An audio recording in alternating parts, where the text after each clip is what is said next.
Mark Twain, famoso escritor americano, é famoso também por ter dito que tem duas coisas que você não consegue evitar: a morte e os impostos.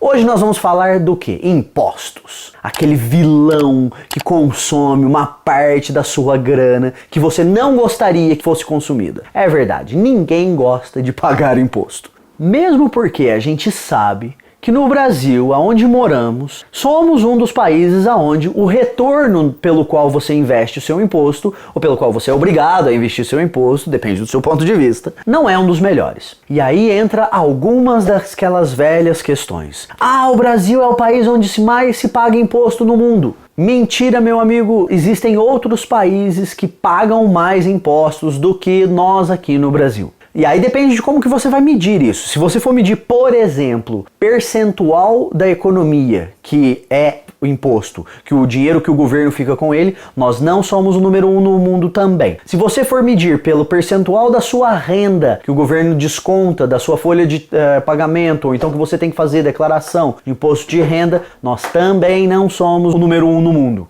Agora, tem uma outra.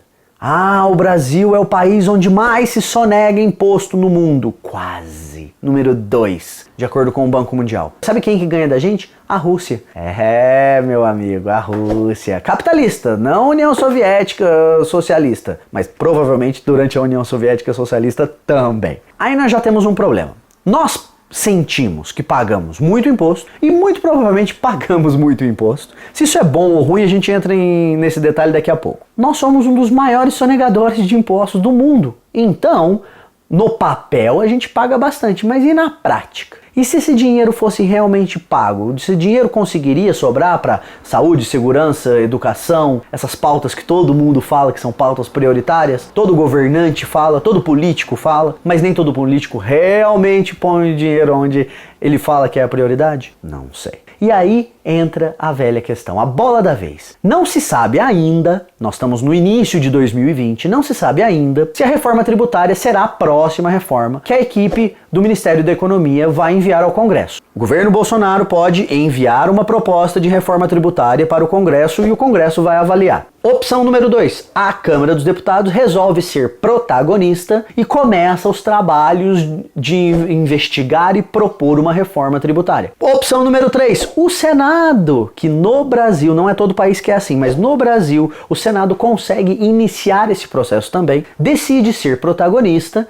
e começar a conversar e pôr em pauta uma reforma tributária. Temos várias avenidas aí nas quais ela pode começar, mas ao mesmo tempo o acordo político de qual que é a prioridade ainda não está selado. Pode ser a reforma tributária, pode ser a reforma administrativa, e um dia a gente vai fazer um vídeo sobre reforma administrativa. Pode ser também a reforma política, aquele velho assunto que todo político desde a época do seu bisavô provavelmente fala em fazer e é muito difícil de fazer. A gente já explicou um pouquinho por que a reforma política é muito difícil de fazer, porque é basicamente pedindo pro lobo que cuida do galinheiro fazer esquemas para ele mesmo deixar de cuidar do galinheiro. Loucura, né? Voltando para o assunto de reforma tributária.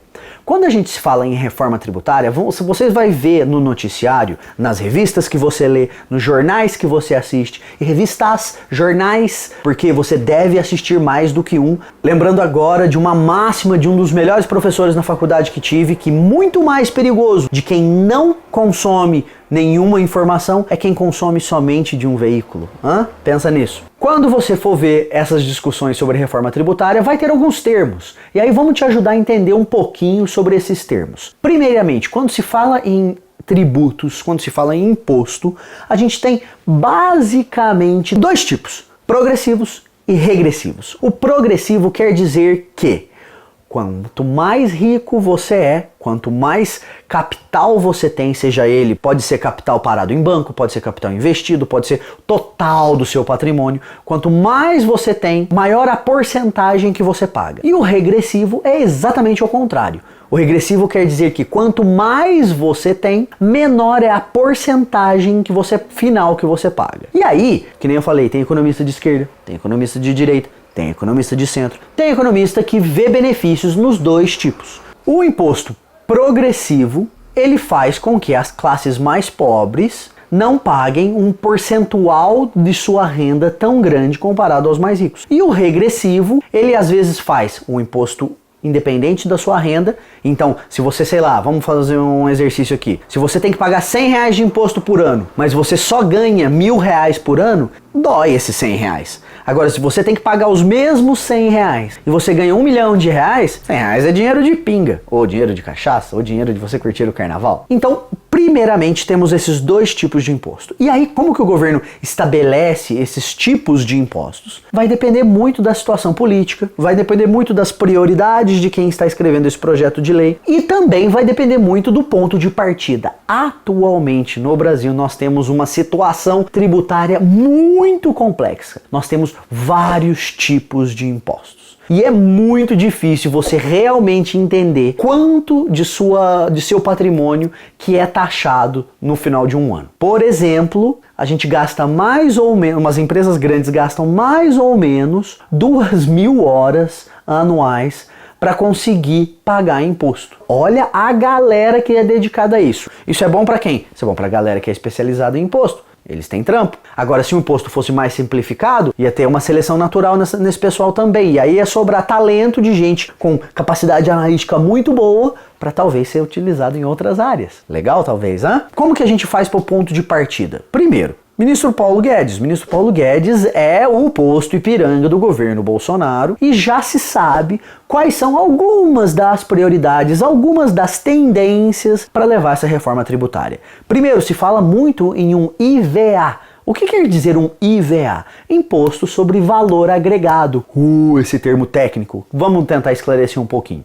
Imposto sobre valor agregado quer dizer que quando uma empresa vende alguma coisa para outra empresa, nessa hora ela recolhe uma parte do imposto. Mas vamos supor que essa outra empresa não é um consumidor final. Ela pega aquilo que ela comprou e vende para uma outra empresa. Ela paga um pouquinho também. E aí gera uma série de créditos, porque o consumidor final lá na ponta, ele vai pagar todo o imposto. Mas quem vai receber o crédito e quem vai arcar com um peso disso, vai depender dentro da cadeia daquele produto. Então, se a gente pensar num exemplo bem básico, você vende uma matéria-prima, você vai pagar um pouquinho. Alguma empresa pega essa matéria-prima e transforma ela num bem acabado e vende para o distribuidor. Ela vai pagar um pouquinho mais, mas aí depois ela recebe um crédito daquele outro que ficou para trás. Um distribuidor compra esse produto acabado e vai vender num ponto de venda, num ponto de varejo. Esse distribuidor, a hora que ele compra, ele vai pagar um pouquinho mais, porque o custo vai só aumentando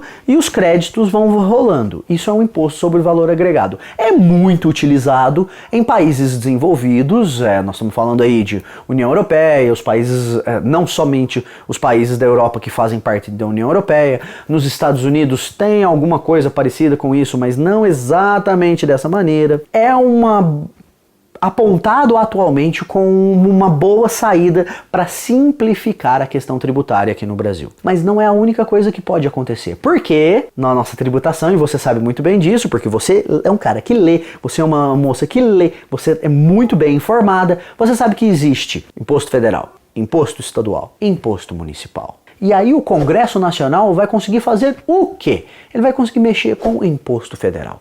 É claro que dentro de uma aliança política, de um movimento, talvez é possível o Congresso Nacional mobilizar os governadores e as assembleias estaduais a fazerem movimentações unificadas, coordenadas para ter uma simplificação mega massa. Mas a probabilidade disso não é muito, porque a habilidade política, a habilidade de coordenação política do governo ou do Congresso Nacional na esfera estadual não é 100%, né? Muito longe de 100%, inclusive. Tomara que a gente consiga primeiro simplificar, porque isso faz sentido. É muito difícil você achar alguém que fala assim, não, nós já temos impostos muito simples, vamos complicar eles um pouquinho mais. Mas é claro que os nossos políticos sempre nos surpreendem, certo? Mas quando tiver esse assunto em pauta, você vai estar um pouquinho mais bem informado, e aí agora você que já ficou com algumas pulgas atrás da orelha, vai dar uma investigada, vai consumir alguns dados para você se entender qual que é a porcentagem que as classes, cada uma paga em termos de imposto, qual que é a dificuldade de calcular isso, quais são as metodologias que são utilizadas para isso. Mas antes de mais nada, você esqueceu de dar aquele like? Ainda tá na hora. Um abraço.